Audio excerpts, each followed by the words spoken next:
Dreams have fascinated humans for centuries. They drive us, shape our identities, and fuel our ambitions. From childhood, we're taught to dream big, to imagine ourselves in places of success, fulfillment, and joy.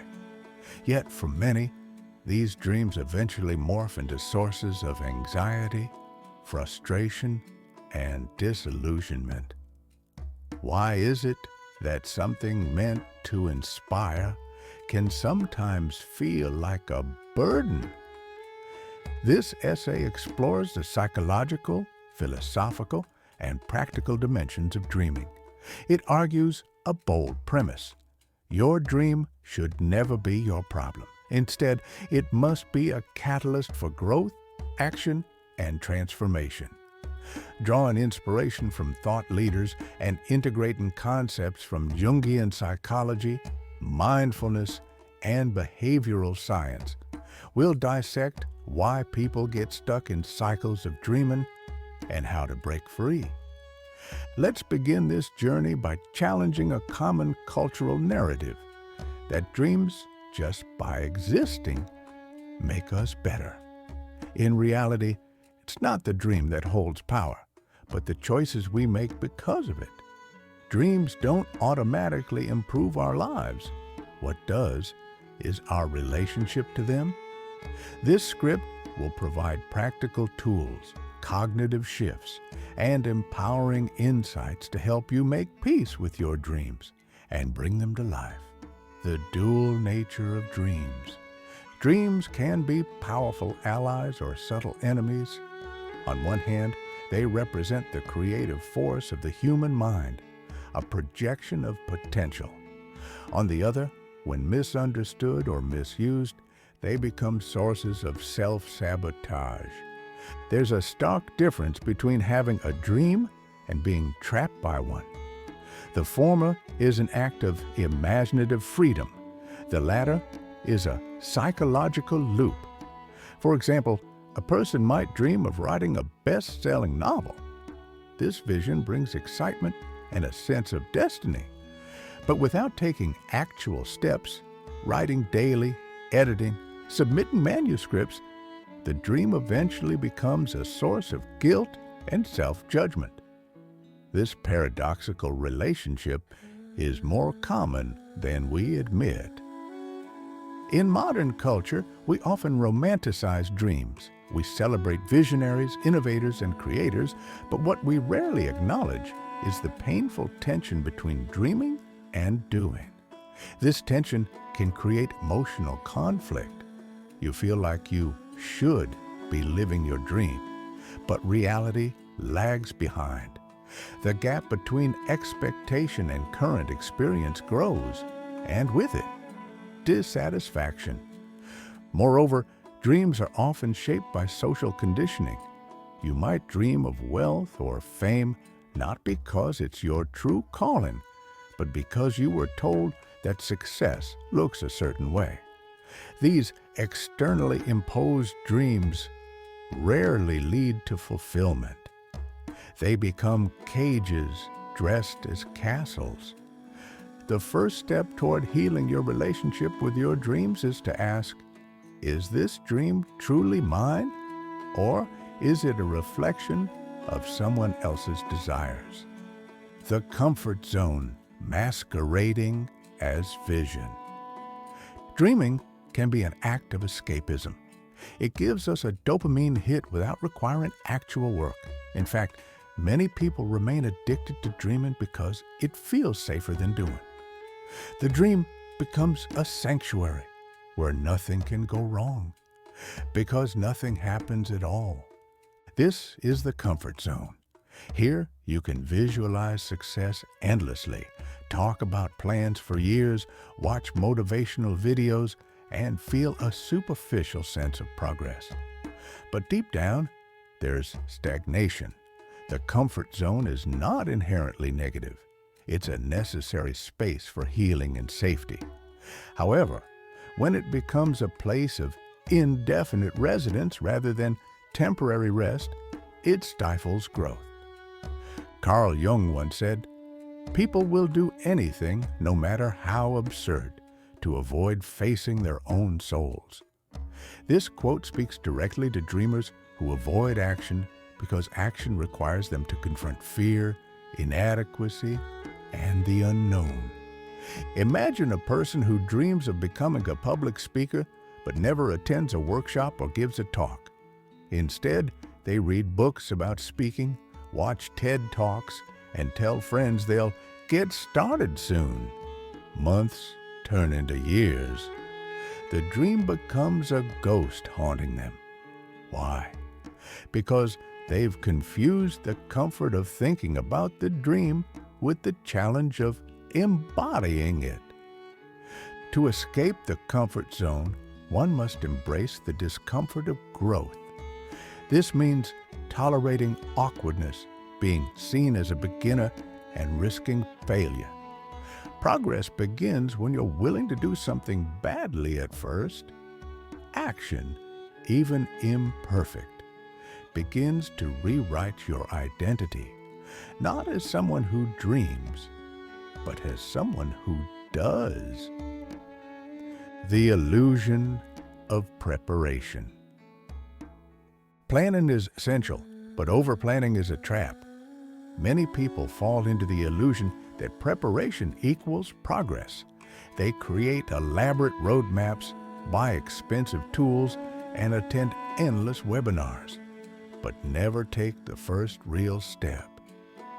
Preparation is only useful if it leads to action. Otherwise, it's just procrastination in disguise. The key is to know when you're gathering resources and when you're hiding behind them. Perfectionism plays a big role here. The fear of starting imperfectly often leads to paralysis. But dreams don't require perfection. They require motion. Start messy, adjust later. Every expert was once a beginner who chose action over anxiety. Imagine someone who wants to start a YouTube channel. They spend months researching gear, editing software, and branding strategies, but they never upload a single video. Deep down, they fear judgment. They wait for the perfect moment. But that moment never comes. The cure for overplanning is constraint. Set a deadline. Choose the simplest path. Take one action today that moves the dream forward. The truth is, clarity comes from engagement, not contemplation. When you begin, you learn. When you act, the dream evolves. When the ego hijacks the dream, the ego loves attachment. It clings to identities. The future CEO, the next big thing, the enlightened guru. When you identify too deeply with your dream, you stop being flexible. The dream stops evolving because your ego is afraid of looking wrong. This is why so many people are devastated when their dream doesn't materialize exactly as imagined. It feels like a personal failure, not a shift in direction. But real dreams are organic. They grow, adapt, and surprise us. When you attach your self-worth to a specific outcome, you lose your ability to adapt. A failed business becomes an identity crisis. A postponed goal becomes a verdict on your character. But the truth is, failure is information, not condemnation. Learning to separate the ego from the dream is critical. Ask yourself, is this dream still serving my soul or just my self-image? Sometimes, letting go of an outdated dream is the bravest act of self-love.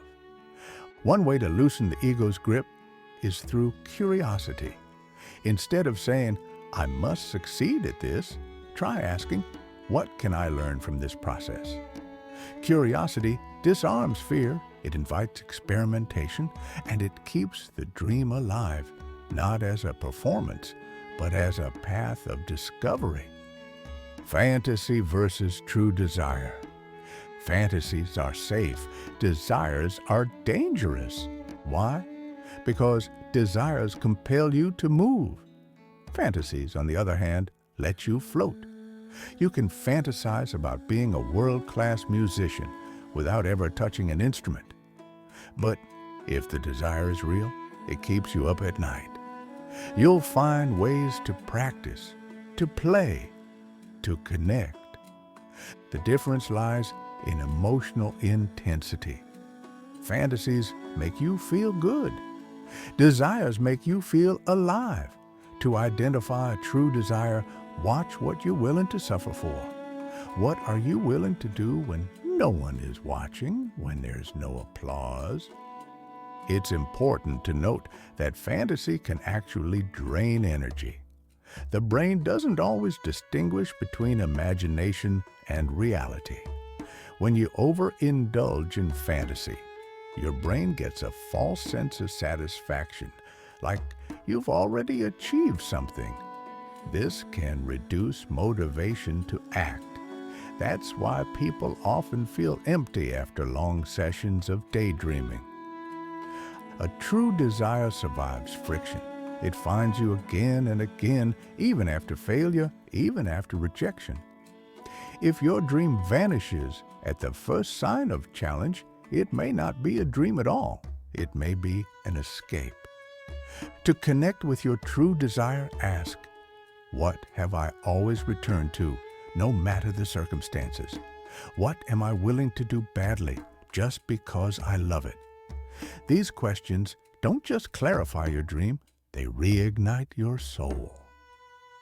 The trap of future-based living. Many dreamers live in the future. Someday, is their mantra. They sacrifice the present in service of a hypothetical future that never comes. This creates an imbalance where the now is always inadequate and the future is always perfect. The problem with this mindset is that it perpetuates dissatisfaction. The dream is always just out of reach, like a mirage. And while it's important to plan and aspire, it becomes toxic when you disconnect from the present moment. A life spent waiting is a life unlived. You miss opportunities for joy, growth, and action right now. Even worse, this future-based mindset often becomes a justification for inaction. Once I have more time, money, confidence, then I'll begin. But time doesn't grant permission. Only you can do that. If you can't start now, you likely won't start later. The conditions will never be perfect. What matters is the decision to begin. Mindfulness, the practice of being present, is a powerful antidote. It brings you back into your body, your breath, your immediate environment. When you're fully present, you realize there's always something you can do. Some small act that honors the dream today. The dream doesn't live in the future. It lives in your hands, in your choices, in your calendar. Turning dreams into systems. To escape the dream trap, you need systems. A system is a repeatable, sustainable method that supports your goal. If your dream is to become healthy, your system might be a daily walk and home-cooked meals. If your dream is to become an author, your system is writing 500 words a day. Goals are endpoints. Systems are pathways. And it is the pathway, not the endpoint, that changes you. James Clear, in his book Atomic Habits, says, "You do not rise to the level of your goals. You fall to the level of your systems." This means dreams aren't enough. You must build a life around them, not just think about them. Consistency always beats intensity. One reason people get overwhelmed by dreams is that they seem too big. The mountain looks unclimbable. But systems break the mountain down into manageable steps. You don't need to write a novel today. You just need to write a page. You don't need to transform your life overnight. You just need a rhythm you can sustain. Systems also create momentum, and momentum builds confidence. Each small action becomes proof that the dream is real, not because you imagined it, but because you're living it. The emotional toll of stagnant dreams. Unfulfilled dreams carry emotional weight. They can lead to feelings of inadequacy, depression, and anxiety. The more we think about what we're not doing, the worse we feel about ourselves. This emotional toll often gets misdiagnosed. We think we're lazy, unmotivated, or broken, but really, we're overwhelmed. The gap between our dream and our current reality feels too wide, and without a bridge, we freeze.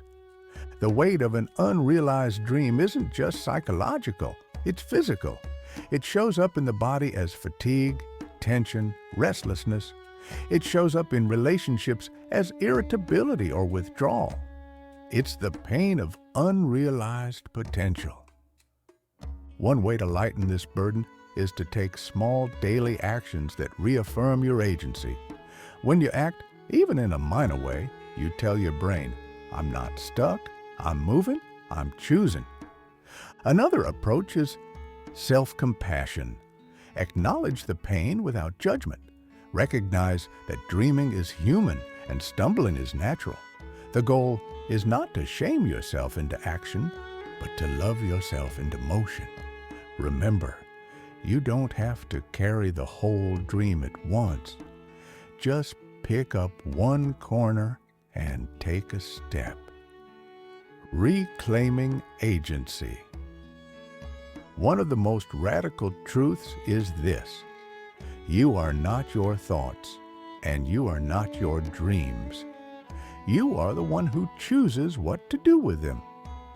Reclaiming agency means taking responsibility, not in a punitive way, but as an act of empowerment. It means recognizing that your life is not on hold, that your worth isn't tied to achieving the dream, but to living with integrity in pursuit of it. You can redefine your dream. You can change it. You can drop it. You can reshape it. That flexibility is your power. Agency also means setting boundaries with yourself, with others, with distractions. It's saying, this matters to me and I will honor it. It's organizing your time, your energy, your environment around what you value most. The more agency you practice, the more your dream becomes real. Not because it arrives, but because it evolves through your commitment.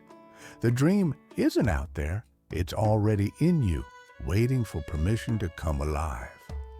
Conclusion: let the dream guide you, not haunt you. Dreams are sacred.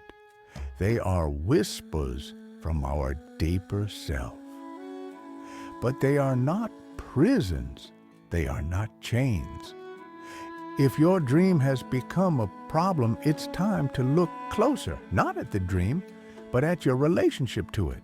Are you nurturing it with daily action or worshiping it from afar? Are you using it to escape life or to engage with it more fully? The dream was never meant to weigh you down. It was meant to lift you. Let it guide your steps, not paralyze your soul. This shift from fixation to flow, from pressure to presence, is what liberates the dreamer. You don't have to make it to live meaningfully. You just have to show up one honest step at a time. Your dream cannot be your problem, but it can be your compass, your light, your evolution. Let it be the energy that moves you, not the shadow that haunts you.